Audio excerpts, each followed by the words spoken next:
Good evening. Welcome to the November 9th, 2021 meeting of the USD 305 School Board. Please stand and join me for the Pledge of Allegiance.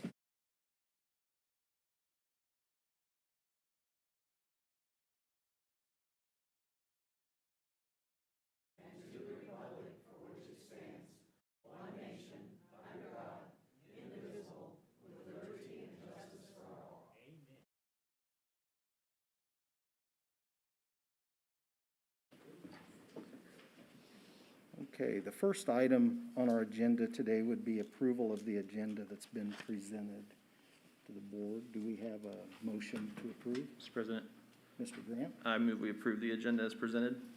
We have a motion. Second. And a second. All in favor, please raise your right hand. Opposed, same sign. Motion carries 7-0. All right, the next item on our agenda is recognitions of and presentations and the You Make a Difference Award with Jennifer Camion. Good evening. The You Make a Difference Award is presented to staff members whose exemplary actions support students, colleagues, and the mission of Salina Public Schools. Recipients of these awards receive a lapel pin and a handwritten note personally delivered by a Board of Education member. Jody Olson, Special Education Paraprofessional at South High School. Daily, Jody goes above and beyond her required duties. She keeps close track of IEPs and follows up with case managers. Her friendliness is apparent, and she is great about getting students to work with her in ELO. She comes to class early to make sure she understands the content and monitors students while the teacher is instructing. Thank you, Jody, for doing an exceptional job and making a difference. Jeremiah Thornton, Student Support Counselor at South High School. Known for his quiet confidence and to be the first to volunteer, Jeremiah goes above and beyond every day. He is considered a master of many things, including spreadsheets, IT, credit recovery, truancy, testing, crises, and subbing. Every time he is asked to help with any athletic event, he steps up. Thank you, Jeremiah, for going the extra mile and making a difference. Thank you. Thank you, Jennifer. Appreciate the efforts of our staff and the opportunity to recognize them for the good things they do. The next thing we have is a recognition from Heartland Early Education with Miss Lisa Larson. Good evening. My name is Lisa Larson. I'm the director at Heartland Early Education. And 1989 was when Heartland started, so we've been part of the school system for over 30 years, and this is my 9th year as the director. Thank you for this opportunity to share some information with you. I think you have a handout in front of you that I'm not going to go over everything, but it's an informational kind of a program overview for you. But Head Start is a long-standing federal program and requires guidance and oversight from governing boards. So Board of Education is one of our governing bodies, and then our Heartland Early Education Policy Council that's comprised of parents of currently enrolled children and community representatives, and we meet with them monthly, as you see when you get my report. So there's a few things I want to highlight. The role of USD 305 Board of Education, those are directly out of Head Start program performance standards. This is basically how they read, but your responsibility is to represent the communities that we serve for in Head Start, to understand organizational mandates, legal documents, other tools, of course the program performance standards, which a few years ago they changed and revised and made them much more flexible, because every Head Start program across the United States is different and should be based on what the need of the community is. So there's a lot of flexibilities built in. As long as we can say this is how we're serving and meeting this standard, then we're in good shape. USD 305 should be responsible for legal and fiduciary oversight, and Lisa Peters and Linda Lorette, the accountant for Heartland, work very closely together to make sure everything we're good stewards of our funds. There's procedures in place that were way back when, in 1989, that were established for complaints and an impasse if that should ever happen. And then just provide general and legal oversight, but you've hired me to take care of the day-to-day sorts of things in my staff. So hopefully you feel like you're in good hands with us. I do want to point out over where it says BOE Reporting Requirements. So every month you get a report from me, and these are things that, as it states in performance standards, that we must share with you. So always on that first page of the report is the attendance rates for each of our classrooms and our programs, what the enrollment is, CACFP data, which is Child and Adult Care Food Program, so how many meals are served. They want to make sure you all know that. And then there's always financial information from the Policy Council minutes. So that's monthly, so every month you're going to see that, and that's a requirement. And then annually, or as things come up, you're going to get our self-assessment report, our community assessment, annual report, our 5-year goals. Those are all things that we need to do annually. But then as issued, our IMs, or information memorandums, and the last one was on staff wellness. And an information memorandum is just kind of guidance. They want to, think about this. This is something we promote. It's not a requirement or a mandate. But then the program instructions are more about, this is what you need to do. This is the last one that you would have seen, and I always put those in the reports, was one on coming back into this school year, not doing virtual services anymore, because we know for 3- and 4-year-olds that's not effective. Enrollment, there was some enrollment guidance and recruitment guidance. So that's, then the little box above, we are funded for 301 3- to 5-year-olds and 166 infants and toddlers. We right now are struggling with that enrollment. Typically by now we would be fully enrolled, but the guidance from Office of Head Start has said we understand what's happening, and so do the best you can, but continue to recruit. So we're continuously documenting all those different things that we do, and if they should ever ask, we'll have that documented. But currently, the numbers you see, I looked at them today, so we actually have 214 Head Start children in the seat and 127, so that's just a update from today. We are required to serve 10% of children with disabilities, and as you can see, we're over that. We're 29% and 24%. We serve children experiencing homelessness, and those numbers are 17% and 15%. So the makeup of our families, 64% of the families or the children that we serve come from single parents. So 64% are single parents, and 36% would be 2 parents. And of course, there's grandparents in there and other kinds of arrangements. 21% of our current families have less than a high school diploma. 34% have a high school diploma or a GED, and then some college and a college degree kind of are smaller numbers. But that's why we're so important. That's why Head Start needs to work with these families, because we want to give them a leg up and a head start in things to help them be more successful. The goals are there. Those are our goals for the 5 years. We're in year 2. There's the budget, including everything. We're about an $8 million program. On the back page is our program options. We have 6 different program options, from home-based to full-day, full year, part-day school year, school-day school year. We try to meet everybody's needs. We have a therapeutic preschool. This is just starting its 4th year, and that's been so effective and so helpful for our families who children have a mental health disorder or social emotional disorder, and the classroom sizes are smaller, and we do some intensive things with them to help them be successful. And a lot of times just that smaller classroom and attention to their needs is what really makes a difference for them. And then of course Head Start full day, full year. A few things I can point out on just the distinct features. We do assess children 3 times a year. We use the Galileo assessment. So, right now we have the baseline information, and I think maybe in this packet you've got some assessment information. But our philosophy, or the Head Start philosophy across all programs, is to prepare children for kindergarten. And we really do believe that starts with infants, getting them ready to just be part of a group and just, be able to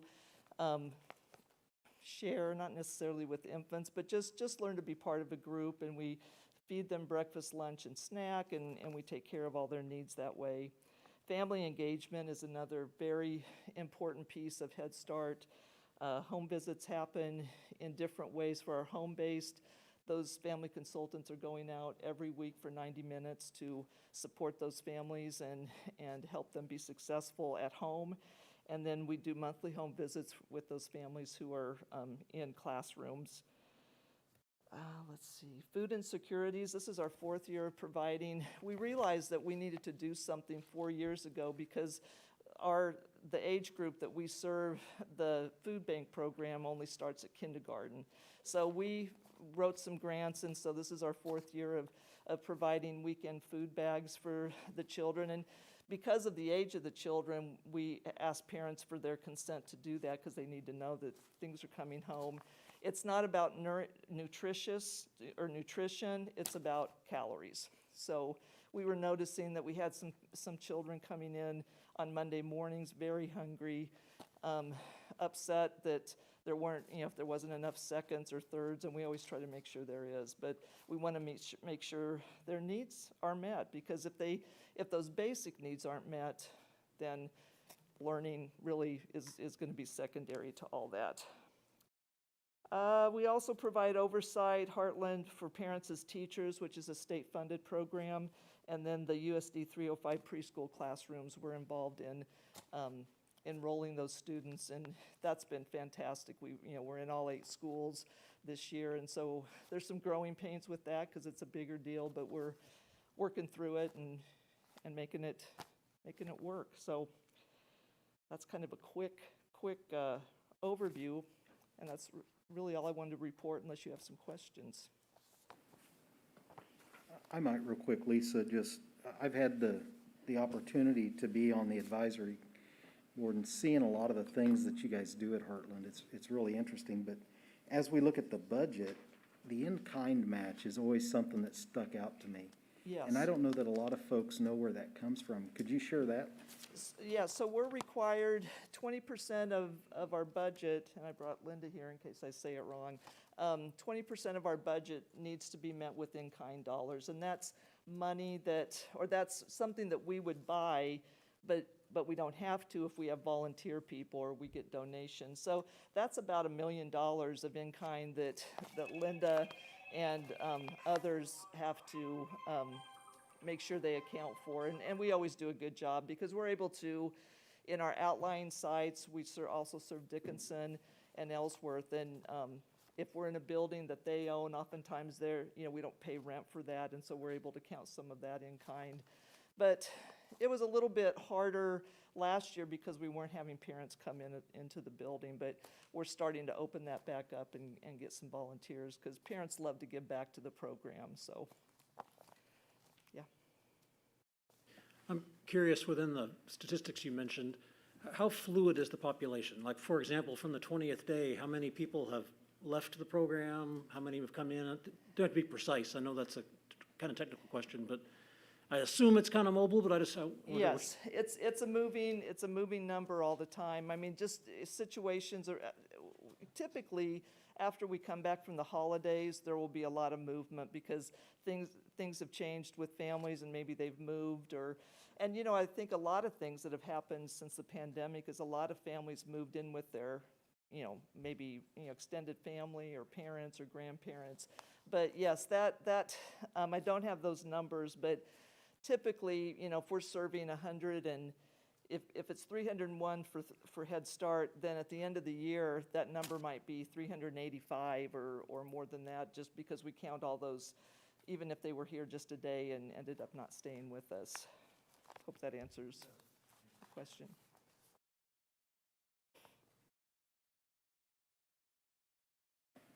Okay. Thank you so much, Lisa. Thank you, appreciate it, thank you.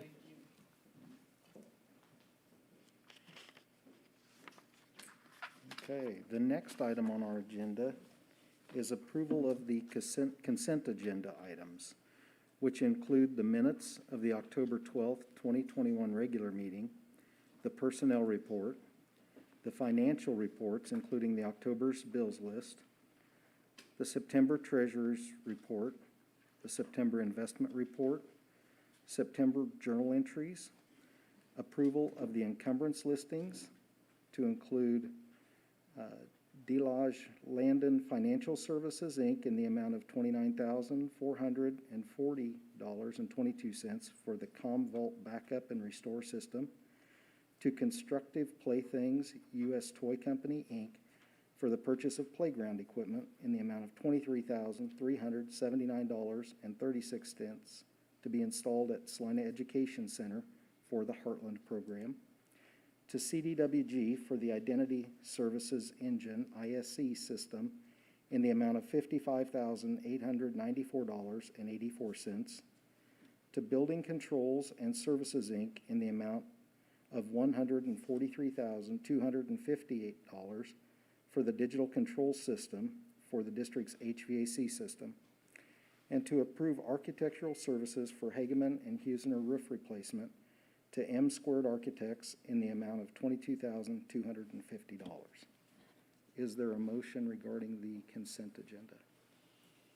Mr. President, I move that we accept the consent agenda. Okay, we have a motion Emma Doherty, second. and a second. All in favor, please raise your right hand. All opposed, same sign. Motion carries 7-0. All right, the next item on our agenda is public forum, and we've got four folks who have asked to speak with us tonight and present some information. First, Miss Carol Reed. Carol, if you could come up to the podium. And we do have a statement here real quick to read for everyone who's presenting this evening. I know that you have already read the guidelines for citizen participation. At this time, we will have public forum, and I would like to read the guidelines for the public. Public forum is a non-action item on the agenda. The board appreciates patrons taking time to share with us about their thoughts and concerns. Public forum is a time for comment on non-agenda items. Comment on agenda items may be allowed later in the meeting. This is not an appropriate time or place for patrons to make comments of a personal nature about any district employee or student. Persons making comments which violate the privacy rights of the district employees and students will be asked to stop speaking or cease their remarks. If the patron or parent has a concern with one or more employees, the board will refer that person to the appropriate supervisor or to the superintendent for further review. Please understand that it is not the board's practice to respond to public forum comments or questions. Thank you. Ms. Reed? I'd like to thank you for allowing me to speak. My concern is still, we've talked about this before, but the critical race theory, which nationwide is pretty well discussed. Anyway, my first concern is that it's a theory, and so I hope that I've asked you folks before if we have this in our school system, and the answers I got was no. But I do see some things going on in our school that makes me concerned. And since it is a theory, I hope that in your considerations that you'll not adopt this theory or train of thought for our school systems, because they look through the lens of power, dividing people into the oppressed people groups and the oppressor people groups. This theory, again, is based on skin color. We just recited, I pledge allegiance to the flag of the United States of America. We are one nation under God. The sinful nature of man rejects God's rule and his authority, and that comes in all colors. It doesn't matter if we're red, yellow, black, or white. We all battle that sinful nature. All colors, God makes us one with him, and he unifies us, all colors, to each other as we yield to his work in our hearts. And it's our responsibility and our choice to follow his direction. This book that I see that is recommended both to you folks to read, as well as the Equity Council that meets once a month, are some of my concerns. You're asked to read that, and it talks about othering. I don't know if you remember that term. It caught my ear because othering, to me, is what I would call sin, or the sinful nature. It's in schools and classrooms, and this occurs when a person or persons deny a person their human worth or their dignity, and that can be recognized whether it be a teacher or a student. At the bottom of page 121 and 22, it talks about that, and in page 126, it says that we are wired to violate dignity. In other words, we're wired with our sinful nature, and these indications of othering, I don't know why we have to change terms, you know. It's a strange word, and anyway, you have to get used to them. And it affects, it's a violation of dignity. And again, let me repeat, the sinful nature of man, which God calls sin, rejects God's rule and his authority. Again, it's our responsibility and our choice as adults as to what we speak to our children about. And we can pledge allegiance to the flag, to America, and say one nation under God. But until we stop spending time in our schools teaching racism, division, oppression, and oppressors, which is confusing to the young little ones, and it causes rebellion in the older ones. We talk about sexual diversity, which is confusion, equity, which is more confusion. Try using the phrase, all men are created equal. All humans are loved by their Creator. I think it'd be a little simpler. And we have the opportunity, the equal opportunity, to be an individual as God created them and to learn reading, writing, and arithmetic and science. All can turn away from this so-called othering or sin, and I think we need to be cautious that we stop with the teaching of our teachers and our students to be the victims and hating the country. They were blessed to live here in America, and they will develop zero useful skills if this continues.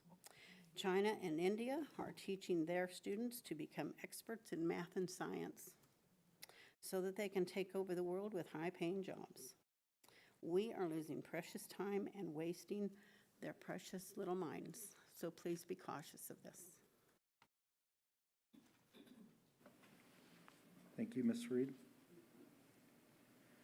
Next, we have Rodney Penn. Mr. Rodney Penn. And Mr. Penn, the same statement that I read applies. I don't know that we need to. I'm sorry, I couldn't hear you. My hearing aids are broken. Do you need me to reread the statement, or did you hear No, that earlier? no, Okay. I do not. This last year has been challenging for all of us in a lot of ways. I don't know if I've shared this with you before, but my education is in psychology, and I plan to become a licensed counselor one day, as long as they'll accept me into grad school. So during that education process, got to learn a little bit about data analysis and logical fallacies and things like that. And it's been really interesting to watch the debate over the last year and a half about all of the things that we've been having debates about. Things like, and I would love to give a 5-minute treatise on all of these things, but we don't have the time. Things like parataxic reasoning and the appeal to emotion fallacy, the appeal to authority fallacy, and the equivocation fallacy we see over and over and over again in this debate. Recently, as I'm sure you're aware of, you've probably had communication with our governor created a work group called the Safer Classrooms Work Group. It's a gathering of medical professionals who are meeting on a regular basis, I believe weekly, if that's not right, you can let me know, but I think they're meeting on a weekly basis, and they're sharing information, they're looking at data, and they're giving recommendations to school districts and school boards.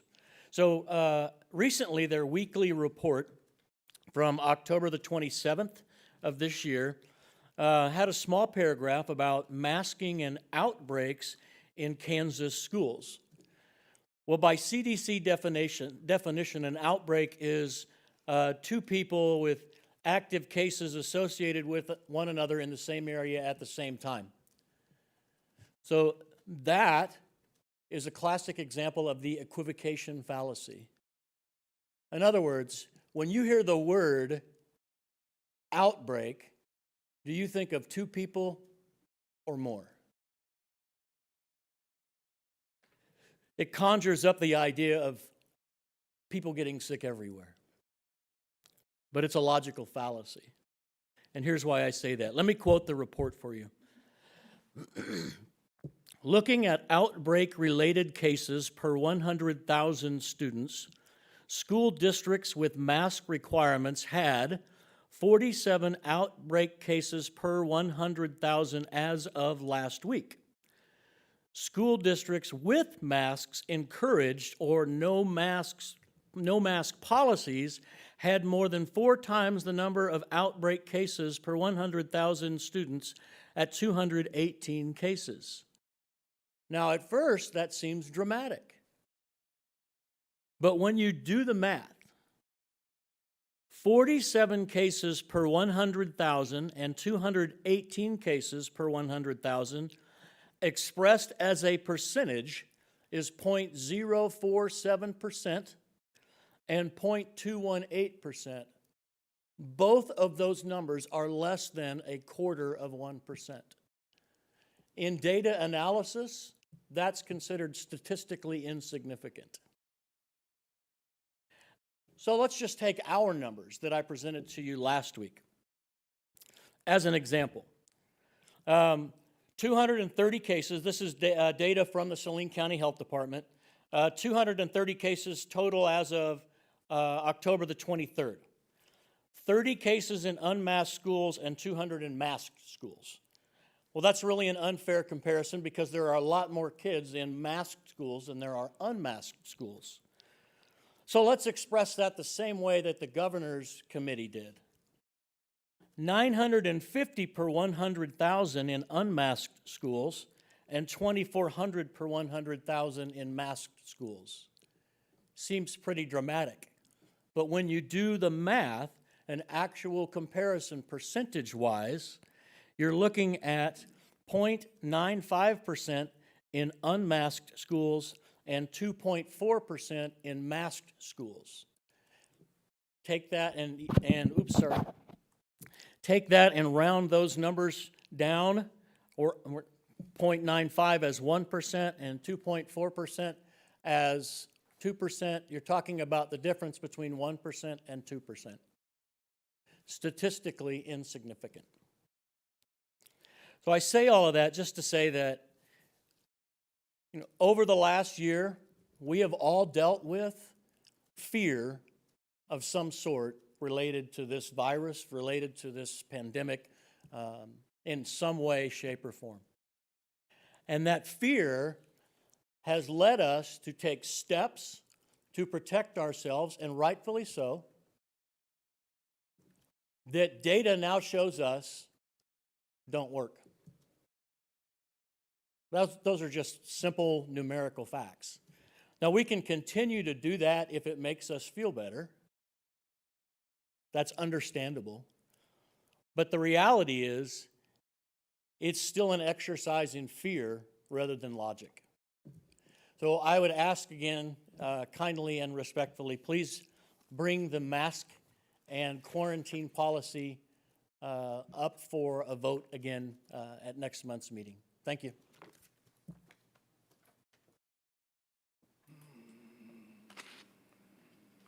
Thank you, Mr. Penn. Next, we have Holly Helser.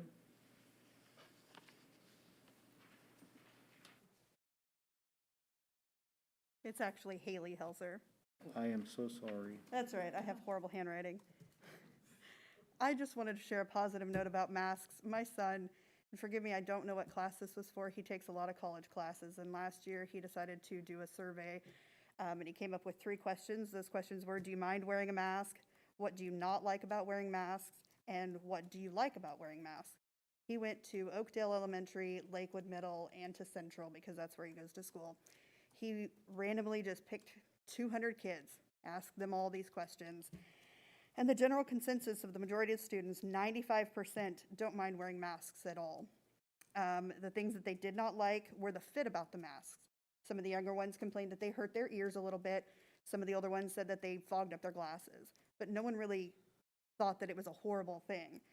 The middle schoolers said that the things that they did like about it was that the elementary students liked that they could wear their favorite superhero or their favorite cartoon character, or an expression on their face is just another form of expression for them. Middle schoolers said they liked it because they could go to school. We were all traumatized last year when everything shut down, and they understood wearing a mask was keeping them in school. The high school students gave a little bit more in-depth answer. They understood the importance of wearing a mask to keep the spread to a minimum, and they also noted that they are a lot less sick, even with seasonal allergies, this whole past year and a half. Not one person complained about not being able to breathe. No one felt it was abusive. No one felt like they were doing anything, nothing was being forced upon them that they didn't want to do. The polling was done last year, and he did it again this year, within the last month. Same exact results from different students. It was random completely. He just stood outside the school with a clipboard and kind of asked questions. Could have been the same students. But it was the same results. They don't mind.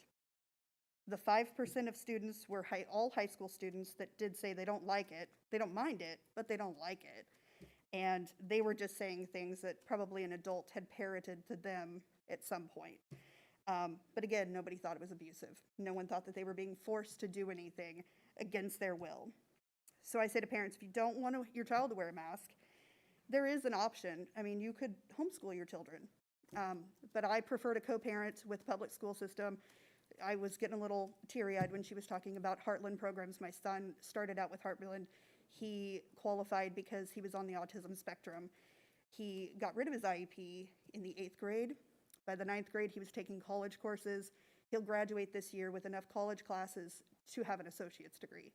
He is an extremely intelligent child, well-adjusted, and Heartland is wonderful. I just wanted to add that. Thank you. Thank you, Haley. Mr. Chad Farber?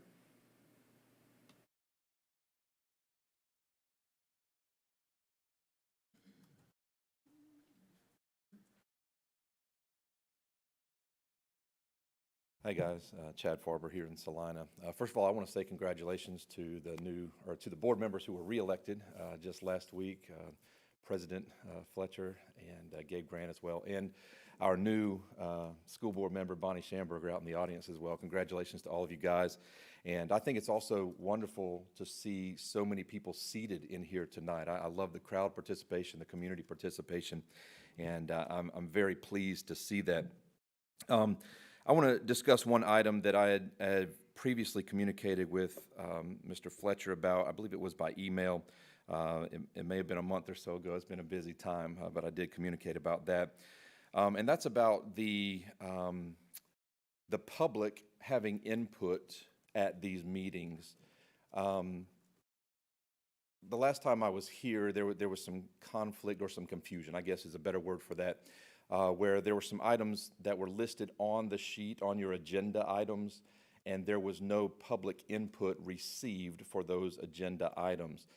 You gave the opportunity for public forum at the beginning of the meeting, but the instructions were public forum should not address items that are on the agenda. I voiced this already, or wrote it down, I believe is how it went, but I feel that's almost disingenuous to say there are items that we think as a board are important enough to vote upon, important enough to discuss amongst ourselves, but we don't value the input of the public for those items that we place that value upon. I would ask that in the future, perhaps discuss this amongst your board members, and however, I know in your bylaws it says that the president has the option to allow public input after each agenda item. That's up to the president. But I would encourage you to, for each agenda item, get public input, or at least offer the public to have some or some time to speak about those agenda items.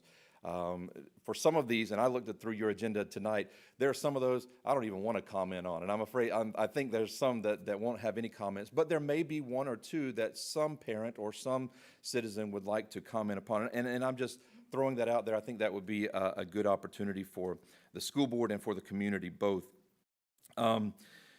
There was a huge turnout for the election last week, and what I have repeatedly heard in the community over the last couple of months is a need for transparency and accountability within our governing bodies. Not just this, there were several bodies that were up for election, and so I think this would also help with that transparency part of your decisions that you are making. I appreciated the comments that were made tonight. I'll mispronounce your name too, however it was on there, by a couple of different folks, considering masking and different things like that. However, if that had been on the agenda tonight, these people would not have been able to speak about masking as the way it was outlined through the board protocol. As far as the masking requirements, I've spoken about that before. I was a little disappointed. I got this message just a week or so ago, maybe a few days ago, that masking is not on the agenda tonight. We're hoping that it does come up again. And the reason I was disappointed was because there was a parent who asked that be put on the agenda. And from what I understand, they were a member of the KPI group, the Kansas Parent and Education Group. And this group advocates for parents, for students, for teachers. They have that interaction, and it's a tremendous resource for a liaison between the students, the schools, the parents, the community. And so I was interested to see if that would be put on the agenda, and I was a little disappointed to see that was not on there tonight. But I just wanted to bring up that protocol idea, and if you guys would consider that, I think that would be great for our community. Thank you, Mr. Farber. Next item on our agenda, we'll be moving into the action agenda, and we have course proposals and program updates with Dr. Curtis Stevens.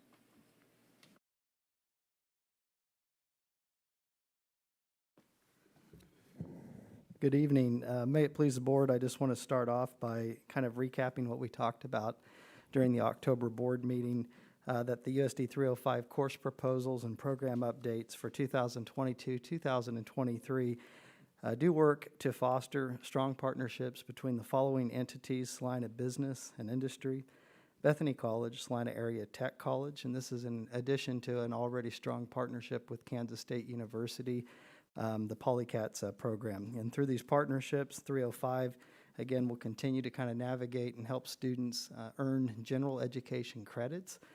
We are working with a very robust individual plan of study to support our students as much as possible, not only as a cost savings means for students with the growing cost of tuition increasing, but also by providing them access to instructors on our campus, and as well through dual and concurrent credit opportunities for the students while they're in high school. I know there was a question last time that was asked about the level of the courses, and I assure you that many of those are general education credits that do not get them too specialized before they find maybe the final program that they want to pursue. I also have a message from a Central High School student today that stopped me. I said, "Can I use your name?" He goes, "Only my first name." And I said, "Fair enough." His name is Diego, and he wants to thank you for providing the welding equipment in the welding classes at Central High School. I had an opportunity to tour that the other day, and he was utilizing a machine that gives him access to multiple ways to weld, and he wanted me, first he came up and thanked me, and I said, "It wasn't me, it was the taxpayers of Salina and the school board members that represent those taxpayers." So Diego says thank you. Also want to follow up just a little bit. There has been some community patrons who have reached out regarding scholarship opportunities for students, the micro scholarships. I'm continuing to ask the community if there are individuals or foundations that wish to sponsor any type of scholarship, but especially micro scholarships for our students who are taking their first time college class in high school. I welcome them to contact me directly here at the board office, and engage in a conversation about some possibilities. But we did have a community patron, several that I've talked with on that, and I continue to engage in dialogue with them on that. So tonight I'm asking for the proposal of the 7 new concurrent credits, the 19 new dual credit courses, as well as the USD 305 pathway updates to be approved by the board. And with that, I'm going to open up for any questions from the board.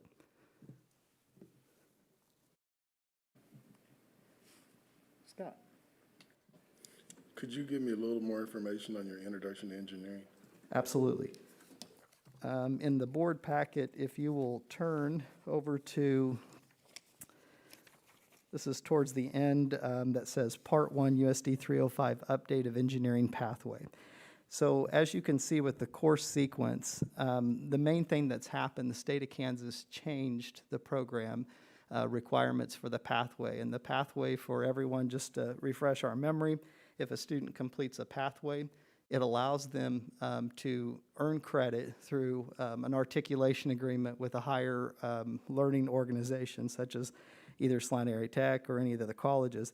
But we also have to, we look at our funding, and our funding comes from students that complete pathways. And in order to be able to qualify for that funding, we have to offer a course sequence that's congruent with what the expectations are from the state. And unfortunately, in this case, the state sometimes changes that after our course proposals go before the board in October, as was the case this last one. So by making the changes with the current course sequence, as you can see on the left, to the one on the right of proposed course sequences, we're able to be in compliance with the pathway a change from the state. And really what you're seeing there is drafting in CAD under the current course sequence is the introductory course. And the state has made a change that now has to count towards a technical course, meaning we have to add a course named Introduction to Engineering to still provide an introductory course that meets the requirements. And that's the main change that really happens with that. I might add that the pathways are reviewed by business and industry every several years.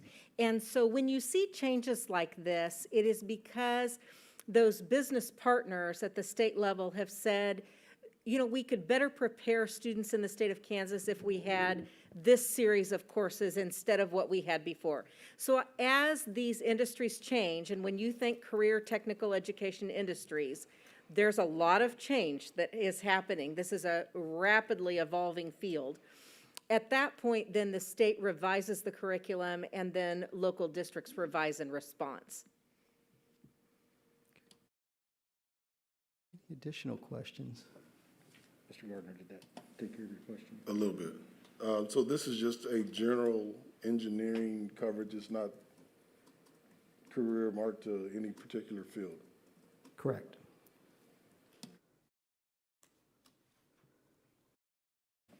Dr. Bender? Just want to thank you, Dr. Stevens, for this. I mentioned this last month, but I'll say it again just to be clear. When we come to a vote on this, I'll need to recuse myself because of my direct involvement from the Bethany side of things. But regardless of Bethany, I am tremendously supportive of these types of partnerships. Everything that we already have in place through the K-State programs, through things at Salina Tech, these are all wonderful opportunities for students. They get people access to college credit and to career pathways at a much reduced cost.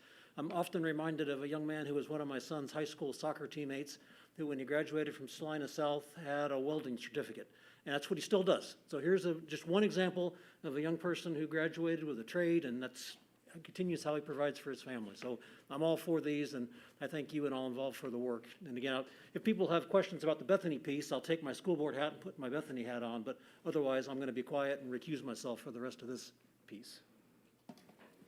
Just one of the reasons why I ask is I'm formerly an industrial engineer, and so in seeing the drafting in CAD, I was actually on the board at Salina Area Tech for their CAD program. And so with the industries that we have here in town, the industrial side and the manufacturing side would really be a great draw or great help to local manufacturers here in our area. So that's the reason for my asking. So if we could do more to help bolster that side, I think that would be a great benefit to local manufacturers.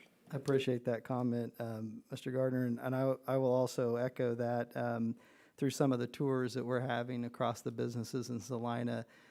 It's been a great opportunity for us to recalibrate, not only, you know, from the state side, but also on that local area perspective. And that has allowed us to really look at our programs and see how we can, kind of bring everything together and build some capacity. A major component of this and a driving force is that Salina, Kansas has an incredible amount of opportunities for our youth, for our people. Anybody that, it doesn't necessarily have to be a young person, if they want to change their career, what we call second acts, where they come back and they're looking at a new skill, we have those opportunities, those businesses and those partnerships. We have a great opportunity coming up where we can collaborate with them this week on Thursday, and we're going to keep hitting the ground and reaching out to ask about what their needs are. And that's how we're responsive to our community, but more importantly, responsibility for the businesses to ensure that we're able to reach and meet the needs for their growing needs with the labor force. Because as we look across the line, look today, 750 jobs open in our area. You go 20 miles out, it's about 1,000. So we are doing everything we can to align that, and I appreciate your comments as we will continue to do so with our programs.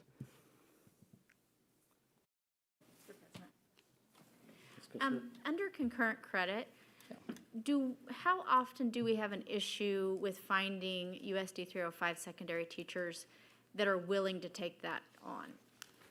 Well, typically, not very often, because we've only offered a few in the past, but where I always say as a principal, when I'm working with a teacher and I'm asking about what they feel comfortable teaching, I always had to be very responsive to that, because I build my master schedule, and we know happy teachers help make students happy, make everyone else.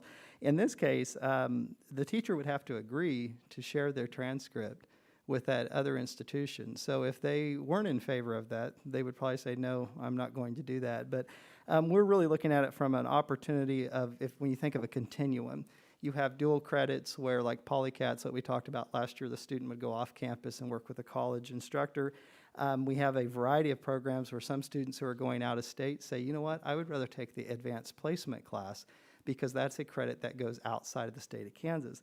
And I think that becomes the work of, as an administrator, when you're building that schedule, working with teachers to make sure they feel comfortable, one, and confident with what they're teaching, but also that they have the credential and they're willing to say, yeah, I want to add that, or I want to get this endorsement, or I want to have this transcript sent to that college.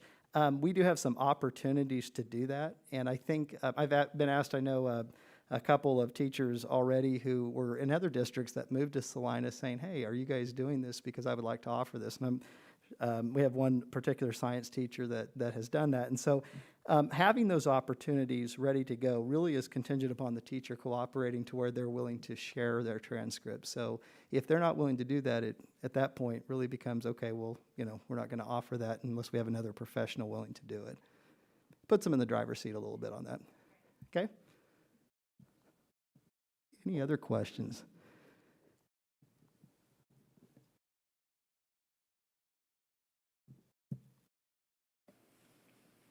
With none, Make a motion.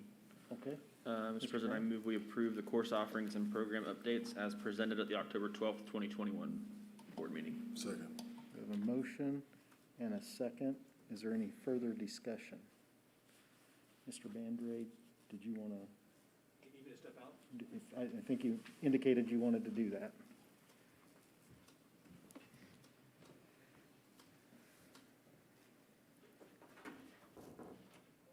So we have a motion and a second. All in favor, please raise your right hand. Opposed, same sign. Motion carries 6-0. Okay. Thank you.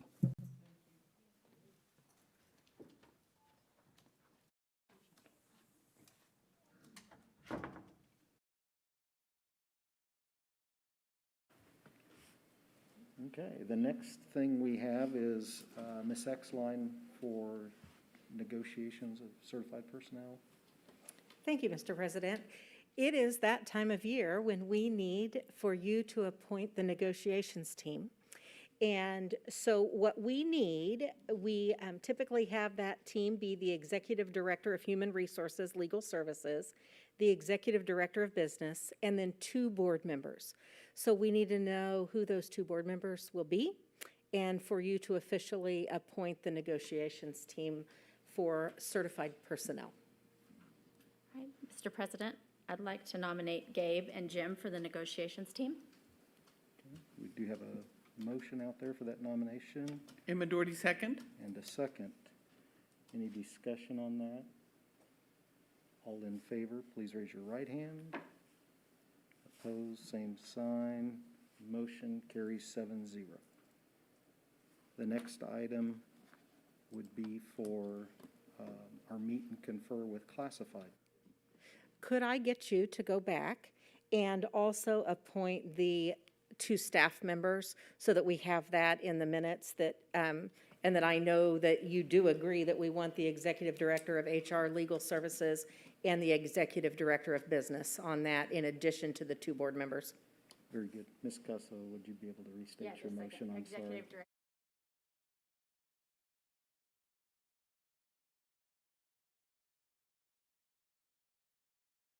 The Executive Director of Business.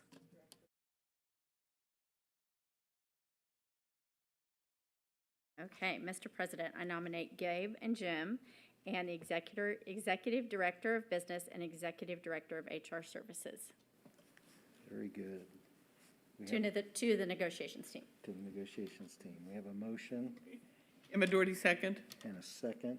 All in favor, please raise your right hand. Opposed, same sign. Motion carries 7-0. Now we'll go to meet and confer. Thank you. Okay, we also need a team to meet with our classified staff and confer with them on their job agreement. And so that group is typically the Executive Director of Human Resources Legal Services, and again, the Executive Director of Business, and the Manager of Human Resources, so 3 staff members typically, and then again, 2 appointed board members.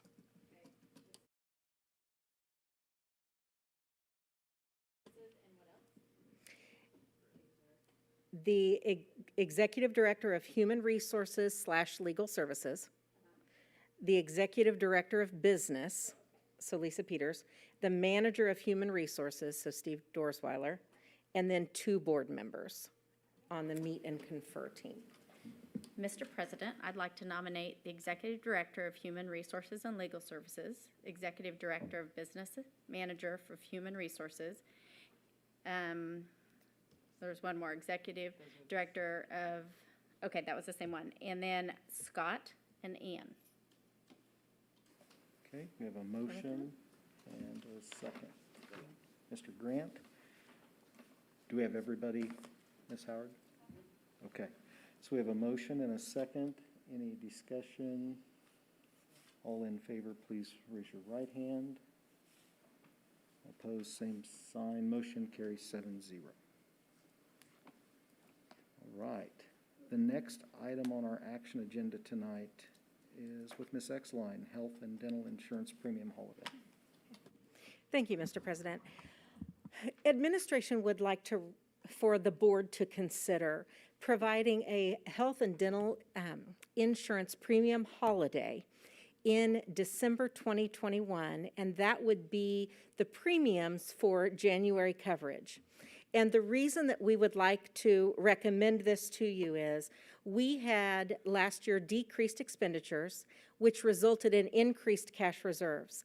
And this is a way for us to give that money back to the people that were paying in to the health insurance program.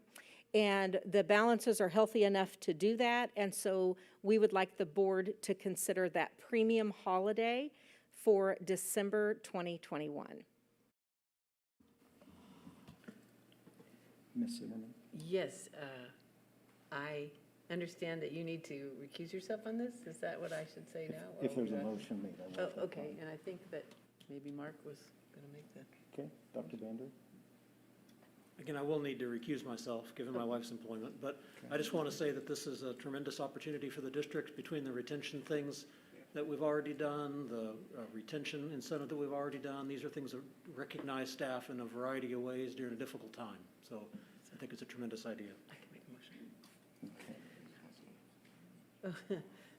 Mr. President, I move that we approve the health and dental insurance premium holiday for January 2022 coverage as presented. Okay, we do have a motion. Is there a second? Emma Doherty, second. We have a second. At this time, I will excuse myself due to a potential conflict of interest.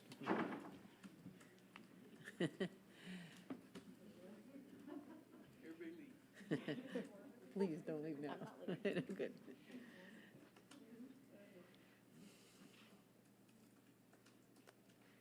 Thank you. We have a motion and a second. Is there any discussion of this issue? I want to agree with Dr. Bandry that this is a wonderful thing that we can do for our personnel, and that this is one of the benefits of having some self-insurance, I believe. So if there is no further discussion, all in favor, raise your right hand. Motion carried 4-0. Thank you. Thank you.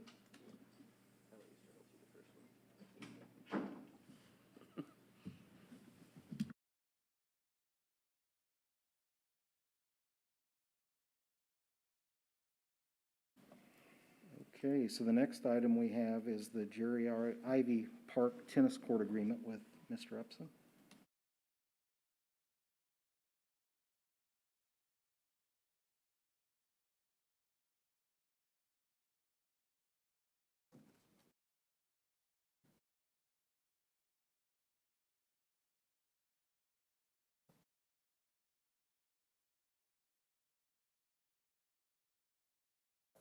Good evening.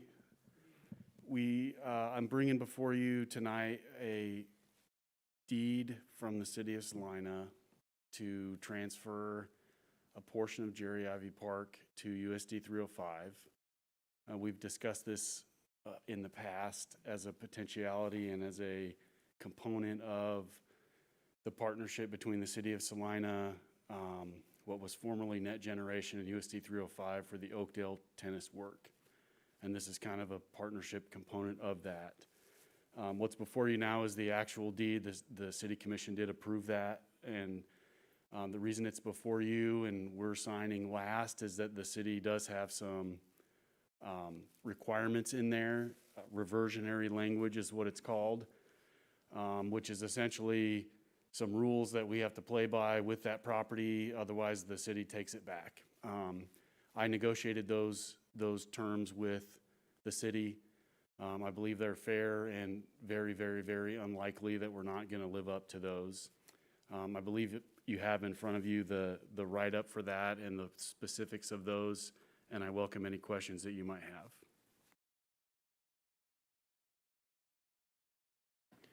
Mr. Upson, I'd just say that, as you mentioned, we have been kind of building towards this for a long time, and I appreciate the effort to put all this together. I think it's a tremendous thing for the community, and the fact that part of those requirements maintain leaving 4 of the tennis courts open for the community and getting the lighting fixed as well once everything's said and done. It just seems to me to be a win for everybody. Plus, fewer students driving back and forth across town to different tennis courts when the time comes. So That's the hope. President, Mr. Grant? I move we approve the limited warranty deed for the 3.66 acre tract of land at Jerry Ivy Park as presented. We have a motion. Is there a second? Dr. Bandry? We have a motion and a second. Any discussion? All in favor, please raise your right hand. Opposed, same sign. Motion carries 7-0. Thank you, Mr. Upson. Mr. Upson, you also have the next item on our agenda. The Architectural Services for South High School Tennis Complex is a separate item. Man, I didn't quite get out of here. Sorry. In combination with the transfer of property, we're going to get right on design work for new tennis facilities on this piece of property. What's before you is architectural services to provide that. I was at a tennis meeting today with the city of Salina, and they're moving forward with Oakdale. That project should go out to bid this week. So we're in the business, you try to leverage the timing of things, and I think if we can get our architectural services going and get that project out to bid soon, we might end up with a contractor that's already doing tennis courts in town and get a good price for what we're looking at doing at Ivy. That project is, we're hoping to get 8 courts out of it.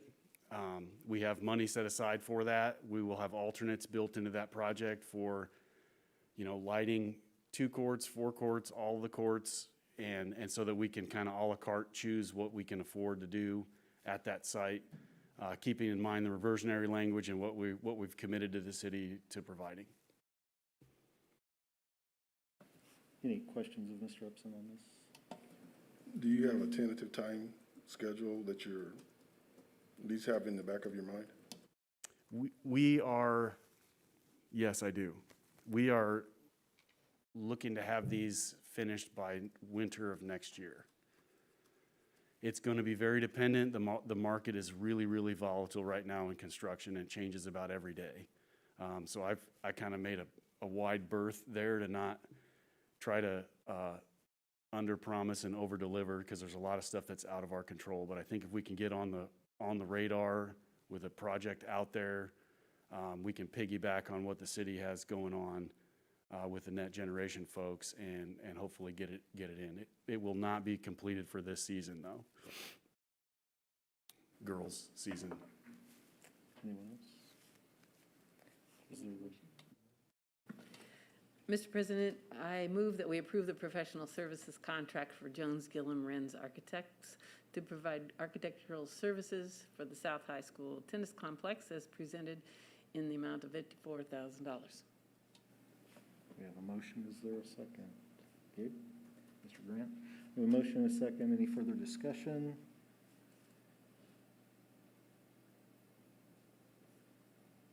Those in favor, please raise your right hand. Opposed, same sign. Motion carries 7-0. Thank you, Mr. Upson. Okay.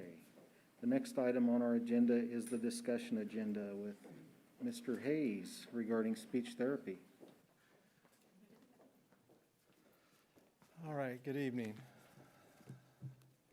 Let's talk about speech therapy.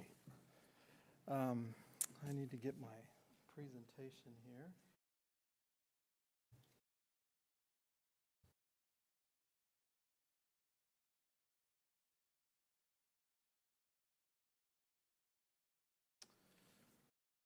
Okay.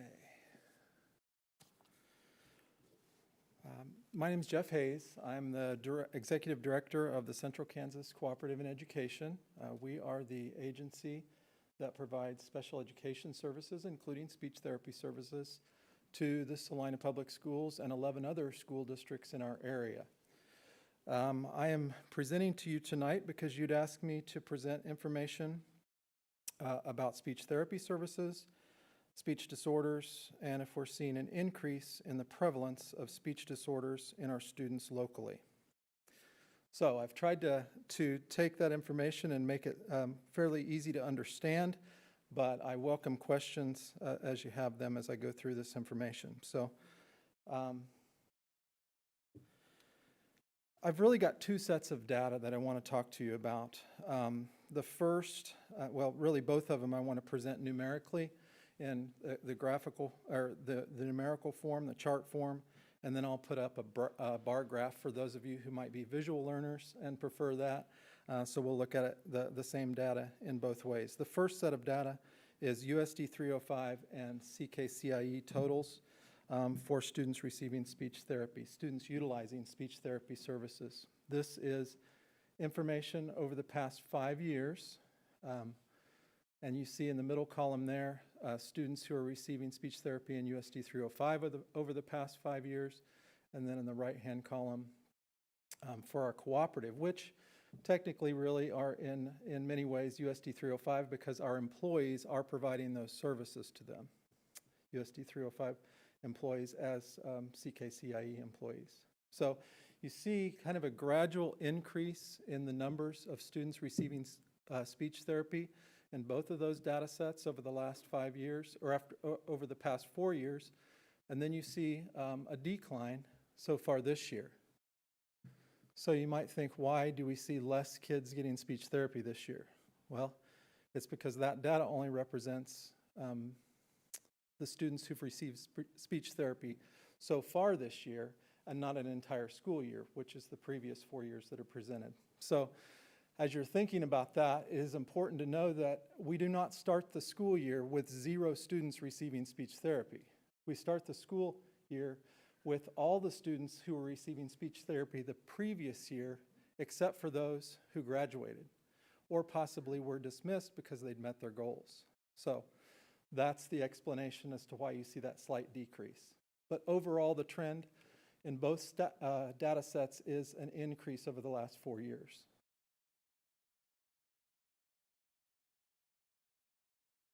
This is just another way to look at the same data. Some people like to see it more visually.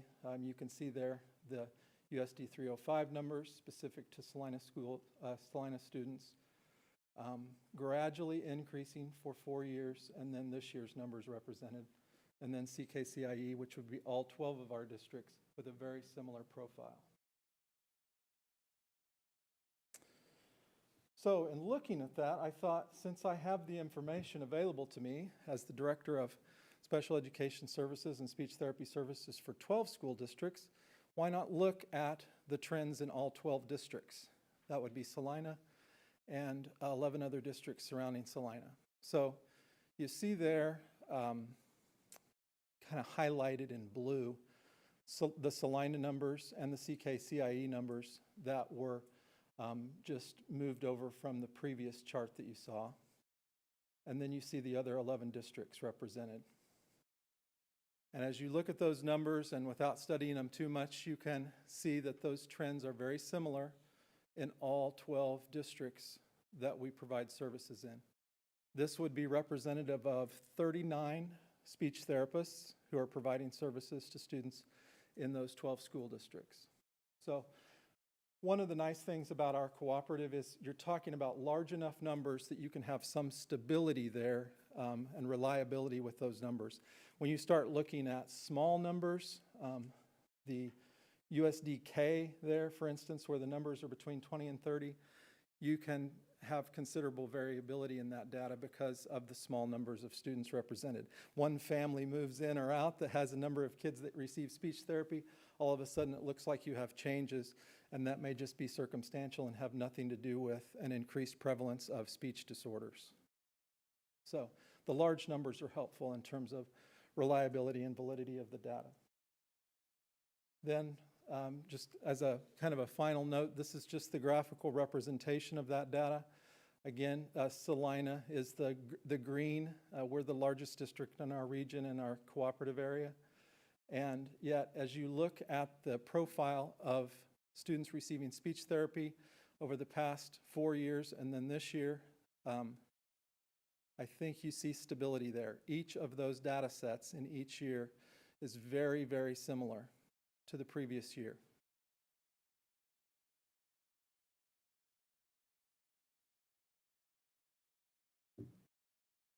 One other thing that I thought I might just mention is how speech is diagnosed and treated within our schools.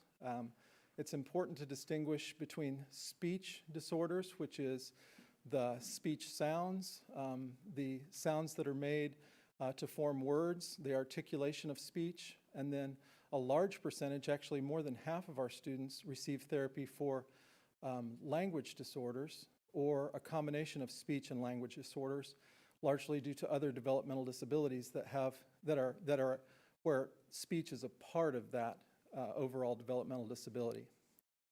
And then I think it's also useful to know that roughly 70% of the students receiving speech services, 70% of the numbers that you saw presented are identified either as preschool students or before they get out of kindergarten. Most of the time, students who have speech disorders, that is fairly obvious as they're developing the ability to speak well before they get into school. And so most of the students get identified prior to entering school as having a speech disorder. So, I guess the question is, are we seeing an increase in the prevalence of speech disorders locally, based on our local data? And I think the data kind of speaks for itself, both in our district and in districts surrounding Salina that are in our co-op area. There is no measurable change, and if anything, right now, if you just look at the pure numbers, it looks like those numbers are down. I think by the end of the year, it's based just on historical data and data trends. It's reasonable to assume that we'll see numbers that are similar to previous years and probably maintain a similar trend of slight increases in the number of students receiving speech therapy. The reasons for that over 5 years, and actually I looked back further than that, but I guess I can't explain, and there's all kinds of debate about why that would be happening, but at this point there's no reason to think there's a significant increase in the number of kids who have speech disorders. Any Questions? Can you answer how many masking mandates are there in the 12 districts? That's a good question. Well, one of those, I do know that actually, because it's very challenging for our staff who work in these districts to maintain what is the policy in that district and that county, because we serve 12 districts in 6 counties, and all of them have a little different variation on the theme of masking in schools. But 11 of the districts do not require masking. 1 does, and that would be Salina. So that is a significant variable in that data, but doesn't appear to have had an impact on the outcome of the data. It's a good question. Other questions? Not a question, but just thanks for bringing that information. It's helpful as we have conversations about things to have context surrounding them and data points to look at. So thanks for being here tonight. Sure. Thank you, Mr. Hayes. Unless there's any other questions. Okay. Thank you, sir. Okay, the next item would be upcoming dates of importance. We do have the legislative luncheon on Wednesday, November the 10th, and the Building Bridges event at South High on Thursday, November the 11th. Yeah. It's an all-day event. Noon. Yeah, they'll have lunch at noon. So then we'd go to individual members. We'll start with Dr. Bandry. So first off, just to follow up on the Smoky Hill announcement, as chair of the Smoky Hill Board, I mean, we're very excited about tomorrow for sure. The opportunity to meet with legislators between 9:30 and 11, and then the lunch, and it's just going to be a good day. Also, tomorrow night we have our monthly board meeting, so we'll have a chance to debrief right away, amongst other things. So things going well at Smoky Hill and an exciting time for sure. Since we last met, I got to deliver Mrs. Olson's You Make a Difference Award, and that was particularly fun because Dr. Kipp arranged to do that in Melanie Hammond's classroom, and it was the first time I've delivered such an award when there were students present, which was really cool. Some of them actually asked me questions. Why are you here? What's going on? So I kind of got to give a little summary of what is the purpose of this Make a Difference, and why is Mrs. Olson special today? She's special every day, but why was she extra special that day? And it was just nice. Dr. Kipp and I had a long talk afterwards as well, and it's a good opportunity. These awards are significant, so thank you for organizing it, and thanks, Mrs. Olson, wherever you are, for your great work in those things. Salina Education Foundation, I attended a finance committee meeting last week or the week before. I confess the dates run together, and there is an executive committee meeting tomorrow in between the different Smoky Hill functions, so looking forward to those. And finally, I spent this last weekend at the Kansas Association of School Boards meetings with most of you fine folks. Because of some travel commitments, I was not able to make it to Board of Control, CSEIE Board of Control meeting or Parks and Rec Advisory Board.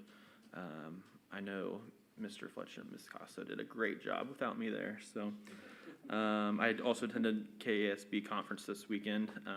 Enjoyed meeting with colleagues from around the state, both board members and other superintendents and district staff, and a great reminder about, through tours and conversation, public education not just being a game changer for our families and parents and students, but also for the communities that we all serve in the state of Kansas as a whole. So appreciate the work that our staff's doing here, and it was a great reminder to be able to get out of the district, see some things that other districts are doing, and recognizing that those great things are happening right here in Salina as well. Thank you. I delivered a You Make a Difference award to Jeremiah Thornton at Salina South High School, and Mr. Kip, or Dr. Kip, he sold me on the school. I'm a Central girl, and he was really doing a great job telling me about everything cool that's going on at South. So it was fun to be there. I also attended the KASB conference in Kansas City. No challenge to the rest of you, but I already gave Superintendent Exline my notes from the meeting. And after Kelly Moberly's Salina Adult Education, she came and presented last week, last meeting. So I called her and went and spent a morning out there touring and talking to her. And if you haven't done that, you should. If you guys haven't done that, you should too. What an amazing program, what an amazing woman. We're just really lucky. So that was really fun to be a part of that. I attended the Equity Council meeting here at the end of last month, and we had an in-depth discussion of just one chapter of belonging through a culture of dignity. It made us realize it will be a challenge to get through this book and in a short time if we're going to do such in-depth discussions of every chapter, but it was very interesting. We had a meeting, Ms. Exline and I had a meeting with Carrie Keck from the NEA Salina, a good meeting to learn what the concerns of the teachers are at this point. And I attended with Mr. Gardner, I attended the Chamber of Commerce Business Hall of Fame event, which was an interesting event. And I also attended with most of you the KASB School Board Convention in Overland Park, which was full of intensive discussions, and I am not sure I have good notes on all of those. The most fun thing I've been doing is songwriting workshops through the Arts and Education program at Salina Arts and Humanities, and I've done songwriting workshops at Meadowlark and at Oakdale, and now at Cottonwood. Those Meadowlark was 5th grade, and Oakdale and Cottonwood are 4th grade, and it is just so much fun to be back in the classrooms with the students, doing things with them. Thank you. I just want to say, plan to attend the legislative session tomorrow, and want to remind everybody about Veterans Day and to honor our veterans and thank them for all the support that they've given us. I attended the Heartland meeting, and you heard their report earlier today. Also attended the Business Hall of Fame and the KSHB convention. It was interesting sitting around and discussing what's going on in the other districts, how much USD 305 is admired for what's going on, both scholastically and athletically. And unfortunately, I'd have to say that in some areas, we're falling behind athletically from what some of the other things that are going on throughout the state. So,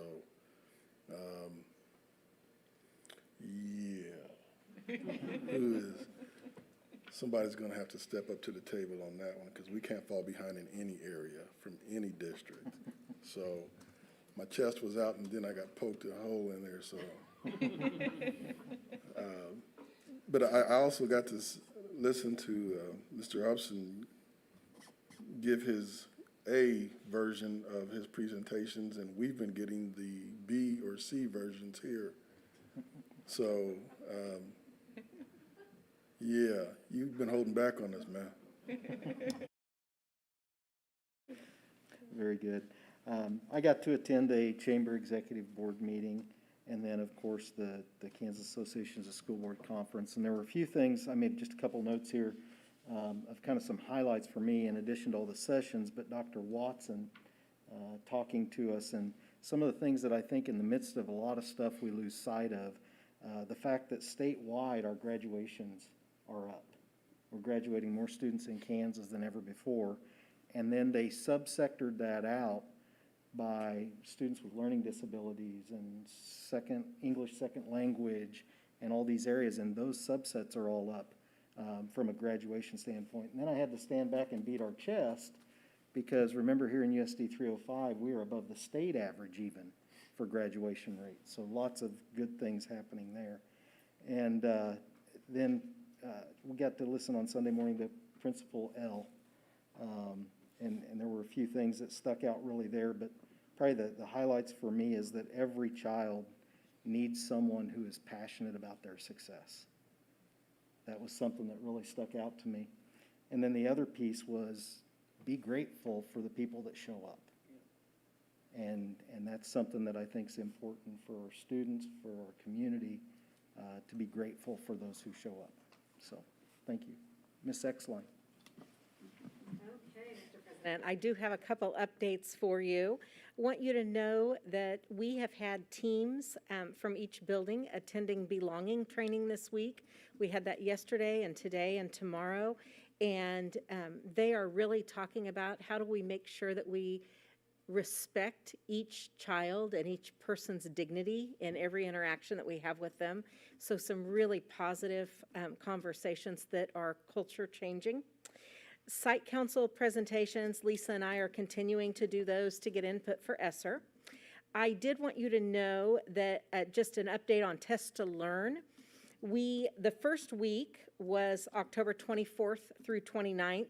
We had 113 students eligible, 51 participated that's a 45% participation rate. During week 2, we had 101 eligible, 38 participated, so 38% participation during week 2. And so I did have a conversation today with County Health about getting some numbers from them so that I could figure out whether we would be able to expand to at-home contacts. So looking at that with the goal of we want students in school. I do also want you to know that we will be the host site for a vaccine clinic. We're making that available just to make it easier for our families for young children. And so if families want that option, there will be an option to do that on November 17th and December 8th at Lakewood, right after school. So from 3:30 to 7 p.m., we will not be giving the vaccines. Those vaccines are for children 5 to 11, but they will be given in combination with the Saline County Health Department, and the other organizations that are doing that. So we are providing a site to do that. I also want to share with you just a couple things of getting back to normal. Just a couple happy stories. You know, at the beginning of the year, I challenged staff to find ways to say yes, find ways to make things as normal as possible for kids. So I'm pleased to let you know that CAP's Happy Bear is back in our young students' classrooms, and Happy Bear empowers our kids to be brave and strong and protect themselves from sexual abuse. And so the kids always enjoy seeing Happy Bear. I also want you to know that Kylie Meyer at South High took our teaching pathway students to it's the Educators Rising Regional Conference. And that is a conference of aspiring educators. And of course, with trying to recruit and retain staff, we really want to provide opportunities for those students. And so we appreciate Kylie doing that. And then the other thing is that our orchestra classes at the high school and at Lakewood, we're able to have a clinician and composer. His name is Soon-Hee Newbold, come in and actually work with the students. And so getting some community members and guest speakers back in classrooms to try to get that excitement and engagement, and for students to see people that are doing the real work out in the field.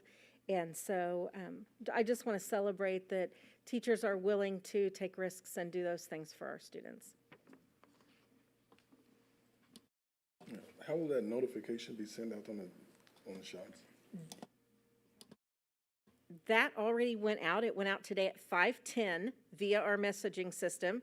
Jennifer had sent an email to me to that effect. And so our families, anybody that had an email address with USD 305 received notification of that. And we will continue to publicize that through social media, because we want if they want that opportunity, we want for them to know about it.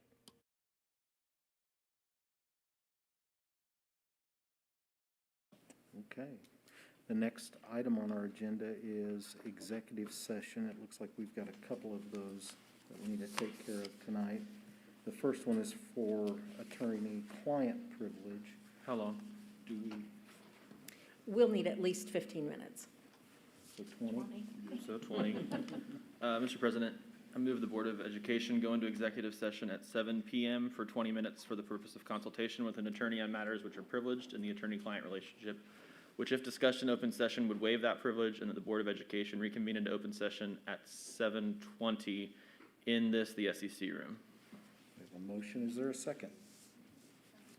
Inventory second. We have a motion and a second. All in favor, please raise your right hand. Wait just a second. 20 minutes.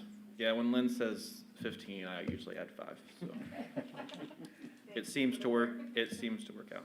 Okay, so we have a motion for 7 o'clock, 7:20, and a second. All in favor, please raise your right hand. Opposed, same sign. Motion carries 7-0.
Okay, so we are back in session. We have no action taken from our executive session, but we do have to go back into executive session for personnel this time. If we could get a motion, please. Mr. President, I move the Board of Education go into executive session at 7:23 for 15 minutes for the purpose of discussing personnel matters of non-elected personnel and their contractual obligations, because if this matter were discussed in open session, it might be the privacy of those discussed. And the board reconvene into open session at 7:38 in the SEC room. A motion Majority second? and a second. All in favor, please raise your right hand. Opposed, same sign. Motion carries 7-0. We will be back.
Okay, we are back from our executive session. Is there a motion? Mr. President, Mr. Grant? I move the board accept the early resignation of Karen Weatherwax as of October 29th, 2021, and that the board assess the $3,000 liquidated damages amount as required by the negotiated agreement. We have a motion. Is there a second? Second. Ms. Zimmerman seconds. All in favor, please raise your right hand. Opposed, same sign. Motion carries 7-0. Is there another motion? Yep, Mr. President, move the board accept the early resignation of Miriam Gogati as of December 21st, 2021, and that the board assesses the $3,000 liquidated damages amount as required by the negotiated agreement. Second. We have a motion and a second. All in favor, please raise your right hand. Opposed, same sign. Motion carries 6-1. All right, our next item of business is the work session. So we will be going off of the live stream and into our work session here